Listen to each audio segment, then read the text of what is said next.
સૌપ્રથમ વાત કરીએ તો જે રીતે અત્યારે સ્વાસ્થ્ય મંત્રાલયને લઈને પણ અનેક સવાલો અહીંયા ઉઠી રહ્યા છે, ત્યારે સંદેશ ન્યૂઝના ધારદાર અહેવાલ બાદ તપાસના આદેશ આપવામાં આવ્યા છે। આ જે ઘટના બની છે તેને લઈને વાત કરીએ, આરોગ્ય વિભાગના ખ્યાતિ હોસ્પિટલ સામે તપાસના આદેશ આપવામાં આવ્યા છે। ત્યારે આરોગ્ય મંત્રી ઋષિકેશ પટેલે એક્સ પર પોસ્ટ કરીને જાણકારી આપી। પીએમજીએવાયના એસએએફયુ દ્વારા તાત્કાલિક તપાસના આદેશ આપવામાં આવ્યા છે। ત્યારે બેદરકારી જણાશે તો આકરી કાર્યવાહીના આદેશ આપવામાં આવ્યા છે। ગુજરાતની ચિંતા નથી અને એક તરફ બીજી તરફ અત્યારે તપાસના આદેશ આપીને હાથ ખંખેરી નાખવામાં આવ્યા છે। આરોગ્ય મંત્રી ઋષિકેશ પટેલ જવાબ આપે તેને લઈને અત્યારે હાલ આપણે વાત કરીએ। સહયોગી નુપુર પટેલ જોડાયા છે આપણી સાથે। નુપુર, જણાવશો, એક તરફ આટલી મોટી ગંભીર બેદરકારી થઈ છે, આટલી મોટી ઘટના ઘટી ગઈ છે, લોકોના જીવ ગયા છે, અને બીજી તરફ માત્ર ને માત્ર ચૂંટણીના પ્રચાર થઈ રહ્યા છે, શું કહેશો? બિલકુલ, આરોગ્ય મંત્રી છે, એમની ઉપર જવાબદારી છે, ઝંખના અને આખા રાજ્યની જવાબદારી એમની ઉપર છે। કેવી રીતે આવી રીતે હાથ ખંખેરી શકે? આપણે ક્યારના સંદેશ ન્યૂઝ આ જ્યારથી ઘટના બની છે, જ્યારથી સંદેશ ન્યૂઝે આ ઘટનાનો પર્દાફાશ કર્યો છે, પીએમજય યોજના કે જેનો લાભ લેવા માટે કઈ હદ સુધી આ જઈ શકે છે લોકો, એ આપણે બતાવ્યું છે। લોકોના જીવ લેતા પણ ખચકાતા નથી। 2 લોકોની મૃત્યુ થયા છે, 2 લોકોની હત્યા ગણી શકાય જો પીએમ રિપોર્ટમાં સામે આવે કે બંનેના હૃદય સ્વસ્થ હતા અને માત્ર ક્લેમ પાસ કરવા પીએમજય યોજનાનો ફાયદો લેવા માટે ખ્યાતિ હોસ્પિટલ દ્વારા આખું તૂત રચવામાં આવ્યું હતું। અને જો સ્વાસ્થ્ય મંત્રી ફોન ના ઉપાડતા હોય, જો આરોગ્ય મંત્રી ફોન ના ઉપાડતા હોય અને આરોગ્ય મંત્રી ચૂંટણીમાં પ્રચારમાં વ્યસ્ત હોય, માત્ર એક સોશિયલ મીડિયા પર પોસ્ટ મૂકી દે કે કાર્યવાહી કરવામાં આવશે, અરે ભાઈ, તમે આરોગ્ય મંત્રી છો, આ રાજ્યની જવાબદારી તમારી છે। અહીંયા તમે જુઓ ટીવી સ્ક્રીન પર શું ચાલે છે એ તમે જુઓ। લોકોની અંદર આક્રંદ છે, આક્રોશ છે। હોસ્પિટલની અંદર તોડફોડ કરવામાં આવી છે એનું આપણે સમર્થન નથી કરતા, પણ અત્યારે જે છાજિયા લેવાઈ રહ્યા છે, જે હૈયાફાટ રુદન થઈ રહ્યું છે, પણ એક સોશિયલ મીડિયા પોસ્ટ ઉપર આરોગ્ય મંત્રી શ્રીએ મૂકી દીધું કે તપાસ કરવામાં આવશે। તપાસ કેવી રીતે કરવામાં આવશે, શું તપાસ કરવામાં આવશે? સાહેબ, ફોન ઉપર તો આવો, સાહેબ જણાવો તો ખરા, જવાબદારી છે તમારી, પ્રચાર મોટો છે તમારા માટે કે રાજ્યના લોકોનું સ્વાસ્થ્ય મોટું છે? ઘણા બધા સવાલો છે, પણ હાથ ખંખેરી નાખવામાં આવ્યા છે ઋષિકેશ પટેલ દ્વારા। સ્વાસ્થ્ય મંત્રી છે અને પછી કદાચ એમની પાસે એ જવાબ પણ હોય છે કે કાઢી મૂકે તો કાઢી મૂકે। ભૂતકાળમાં આપણે એ શબ્દો સાંભળ્યા છે, કદાચ એ જ એરામાં હજી પણ એ જીવતા હોય કે બહુ તો શું કરશે, કાઢી મૂકે તો કાઢી મૂકે, જોયું જશે। ભૂતકાળની અંદર આપણે જોયું છે એમનો એટીટ્યુડ રહ્યો છે, કોઈ પણ કામ હોય, ઇવન વડાપ્રધાનની સૂચના આવે ને એની ઉપર જો એવું કહેતા હોય કે કાઢી મૂકે તો કાઢી મૂકે, તો અત્યારે તો આ 2 સામાન્ય લોકોના મૃત્યુ થયા છે ને એમના માટે આ, કારણ કે આપણા માટે તો 2 લોકોના, એક લોકો કોઈને આમાં ઈજા પણ થાય, કદાચ કોઈને એ ગંભીર સ્થિતિમાં પણ પહોંચે તો આપણા માટે એક બહુ મોટી વસ્તુ છે, આપણા માટે ચિંતાનો વિષય છે। પણ આરોગ્ય મંત્રી છે કે આરોગ્ય મંત્રીને કંઈ જ પડી નથી, એ તો એ જ એટીટ્યુડને એ જ એરામાં જીવે છે કે કાઢી મૂકે તો કાઢી મૂકે, શું ફરક પડે છે? આપણે તો પક્ષનું કામ કરવાનું છે। અત્યારે એમ કહી દઈશું કે સાહેબ, અમે તો ચૂંટણી પ્રચારમાં વ્યસ્ત હતા, પક્ષનું જ કામ કરતા હતા। મહારાષ્ટ્રની આટલી હાઈ વોલ્ટેજ ચૂંટણી છે, આટલી રસાકસી મહારાષ્ટ્રની અંદર છે, આપણે ત્યાં આગળ પક્ષને મજબૂત કરવાનો છે। અહીંયા આગળ 5-6 મરતા હોય તો શું ફરક પડે? કદાચ આ એટીટ્યુડ આરોગ્ય મંત્રીનો હોય અને એટલા માટે જ ઋષિકેશ પટેલને આપણે કહી રહ્યા છીએ જવાબ આપો। અઢળક વાર એમને ફોન કર્યા છે, છતાં પણ ફોન ઉપાડવાની તસ્દી પણ આરોગ્ય મંત્રી નથી લઈ રહ્યા। અને જો ઝંખના આવા આરોગ્ય મંત્રીના હાથમાં રાજ્યની સ્વાસ્થ્ય વ્યવસ્થા સોંપી દેવાય તો એ સ્વાસ્થ્ય વ્યવસ્થાની અંદર આવું જ થાય, કારણ કે આ મુદ્દો ખૂબ ગંભીર છે। એક વીમો ક્લેમ પકવવા માટે, પોતાનો આર્થિક ફાયદો લેવા માટે, હમણાં જ પાયલ ત્યાં બોરીસણા ગામે છે ને એમની સાથે જે પરિવારજનો છે અથવા તો જેમણે પોતે પણ ચેકઅપ કરાવ્યું છે એમની સાથે વાત કરી, એ બેને કહ્યું કે દરેક વ્યક્તિ જેટલા પણ ચેકઅપ કર્યા છે એ કેમ્પની અંદર, દરેક વ્યક્તિએ એવું જ કહ્યું છે, દરેક વ્યક્તિને એવું કહેવામાં આવ્યું છે કે તમને હૃદયની તકલીફ છે। તમને હૃદયની કેવી રીતે બની શકે? શું આખા ગામમાં બધાને હૃદયની તકલીફ? આખું ગામ હૃદય રોગવાળું છે?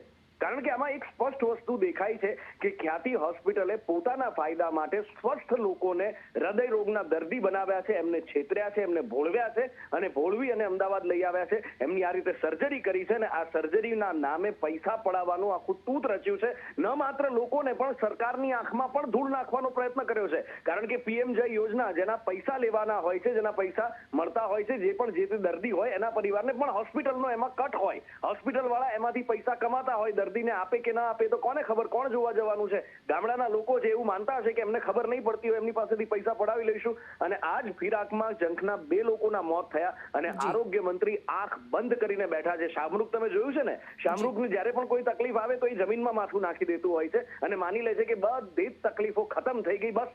આરોગ્ય મંત્રી પણ અત્યારે શાહમૃગ બનીને બેઠા છે, જમીનમાં માથું નાખી દીધું છે, ચૂંટણી પ્રચારમાં માથું નાખી દીધું છે અને રાજ્યની જનતાની, રાજ્યની અંદર આટલો મોટો પ્રશ્ન ઉપસ્થિત થઈ ગયો છે, પણ એમને કંઈ જ પડી નથી ઝંખના.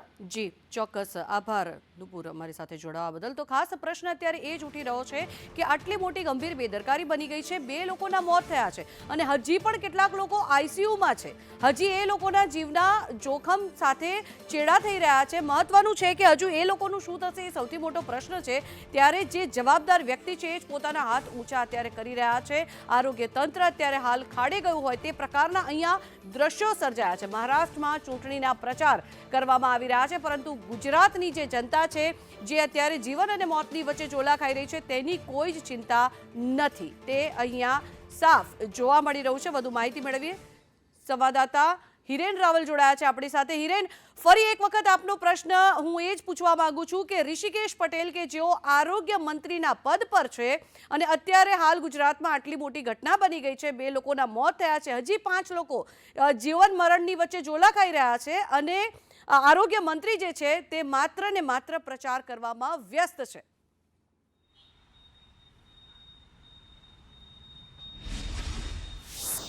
જો આજના નહીં પરંતુ છેલ્લા 1 મહિના કરતાં વધુ સમયથી માત્ર ને માત્ર મહારાષ્ટ્ર પર ફોકસ કરી અને આ રાજ્યના આરોગ્ય મંત્રી મહારાષ્ટ્રમાં બેઠા છે. માત્ર અઠવાડિયામાં 1 કે 2 દિવસ પૂરતા જ ગુજરાતમાં દેખાય છે. આજના ઘટનાક્રમમાં પણ માત્ર એક સોશિયલ મીડિયામાં પોસ્ટ મૂકી આરોગ્ય મંત્રી મહારાષ્ટ્રના આ અલગ અલગ બેઠકોના ચૂંટણી પ્રચારમાં વ્યસ્ત છે.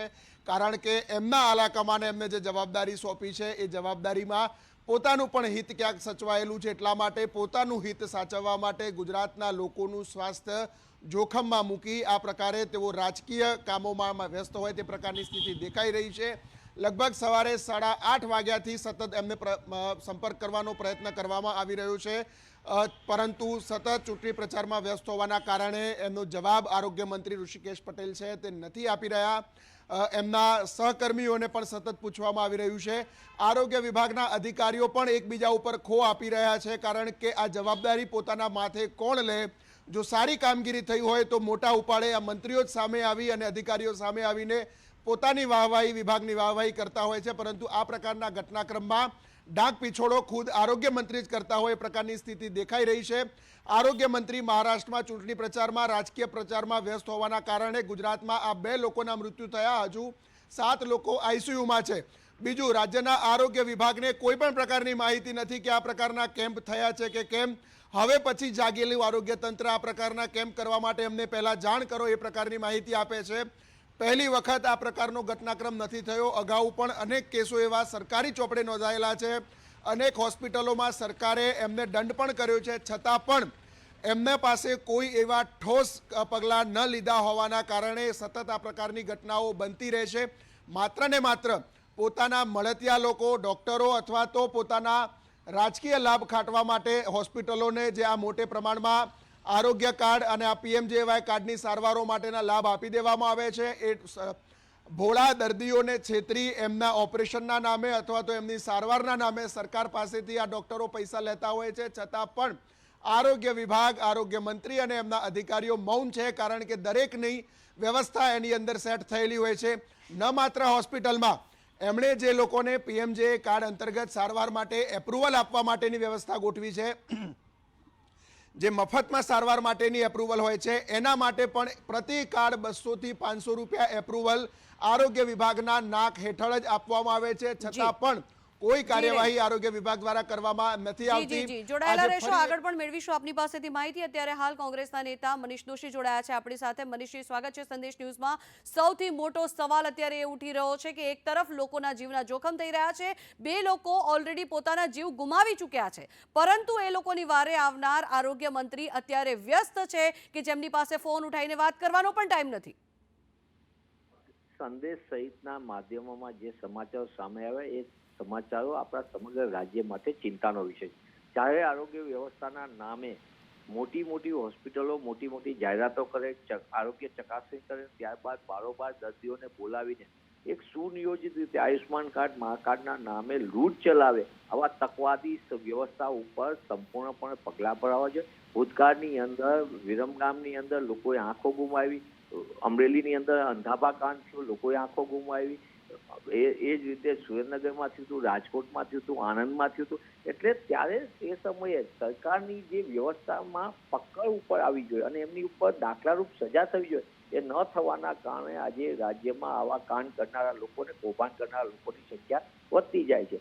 અમુક લોકો ઘણી સારી અમુક હોસ્પિટલો કામ કરે છે, અમુક લોકો સારું કામ કરે છે ડોક્ટરો, પણ આવા તકવાદી લોકો જે લૂંટનું સાધન બનાવી ગરીબ દર્દીઓ સાથે સામાન્ય દર્દીઓ સાથે જે મોતનો ખેલ કરે છે એ કોઈ પણ સંજોગોમાં ચલાવી ન લેવાય. રાજ્યના આરોગ્ય મંત્રીશ્રી પોતાની જવાબદારી બને છે. રાજ્યની આરોગ્ય સેવાને સુધારવા માટે સરકારી હોસ્પિટલનું તંત્રને મજબૂત કરવું જોઈએ, પણ દિવસે દિવસે આપણે સરકારી હોસ્પિટલો ખાનગી લોકોને સોંપી રહ્યા છે અને સરકારી વ્યવસ્થા તોડીને ખાનગી લોકોને લૂંટના જે કારનામા ગોઠવવાનું ચાલી રહ્યું છે. આ ભ્રષ્ટાચારનો ખેલ છે. આ કોઈ પણ સંજોગનો છે કે આ માનવ જિંદગીનો ભોગ લેવાઈ રહ્યો છે અને લોકો પૃથ્વી ઉપર ડોક્ટરોને ભગવાન માને છે. ત્યારે આવા ડોક્ટરો જેને ભગવાનનો દરજ્જો મળે છે એવા ડોક્ટરો જ્યારે આવા લૂંટનું સાધન બનાવે એ કોઈ પણ સંજોગોમાં ચલાવે નહીં. ત્યારે સંદેશના માધ્યમથી સરકારને વિનંતી કરું છું કે આરોગ્ય મંત્રીશ્રી તમે જાગો. હવે આવા લૂંટ કરનારા તત્વો ઉપર અને લોકોની જિંદગી સાથે રમત રમનારા લોકો ઉપર પગલાં ભરાવવા જોઈએ. તો જ આ પ્રકારના ગુના કરતા લોકો રોકાશે અને લોકોની જીવન સાથે ચેડા થતા અટકશે. મનીષજી, પગલાં તો ત્યારે લેવાશે ને કે જ્યારે ફોન ઉઠાવીને વાત કરશે. સવારે 8:30 વાગ્યાથી સંદેશ ન્યૂઝ દ્વારા સતત તેમનો ફોન પર સંપર્ક કરવામાં કોશિશ કરવામાં આવી રહી છે, પરંતુ હજી પણ એક પણ ફોન ઉઠાવવામાં આવ્યો નથી, કારણ કે તેઓ ત્યાં પ્રચારમાં વ્યસ્ત છે. આપની શું પ્રતિક્રિયા આ બાબતે? નિશ્ચિતપણે જવાબદારી વાળું તંત્ર હોવું જોઈએ. રાજ્યના આરોગ્ય મંત્રી પોતે પ્રવક્તા મંત્રી પણ છે અને આરોગ્ય વિભાગની સીધી જવાબદારી બને છે કે માત્ર એમને ટેન્ડરો ખરીદવા, ટેન્ડરો આપવા, મશીનરો ખરીદવા અને મોટી મોટી મંજૂરી આપવામાં રસ દાખવવાને બદલે લોકોની જિંદગી સાથે રમત રમાય છે. આ મોટી દુર્ઘટના છે, નાની નથી. એટલે એમને તાત્કાલિક પણ આવવું જોઈએ. આરોગ્ય મંત્રીશ્રી જવાબ ન આપે તો મુખ્યમંત્રીશ્રીએ તાત્કાલિક જવાબ આપવો, કારણ કે આ અંતે તો રાજ્યના સામાન્ય નાગરિકની જિંદગીનો સવાલ છે, ગરીબ માણસની જિંદગીનો સવાલ છે. અને હોસ્પિટલોમાં જે રીતે મોત થયા છે, લોકોનો આક્રોશ છે, ત્યારે સરકારે ગંભીરતાથી પગલાં ભરવા જોઈએ. હવે બહુ થયું. ગુજરાત જેવા પ્રગતિશીલ રાજ્યમાં આ પ્રકારની દુર્ઘટનાઓ વારંવાર બને અને સરકાર આંખ આડા કાન કરે, આરોગ્ય વિભાગ આંખ આડા કાન કરે અને મંત્રીશ્રી જવાબ પણ ન દે. એમની જવાબદારી પણ નક્કી થવી જોઈએ, જવાબદેહી પણ નક્કી થવી જોઈએ. જી આભાર મનીષજી, સંદેશ ન્યૂઝ સાથે જોડાવા બદલ.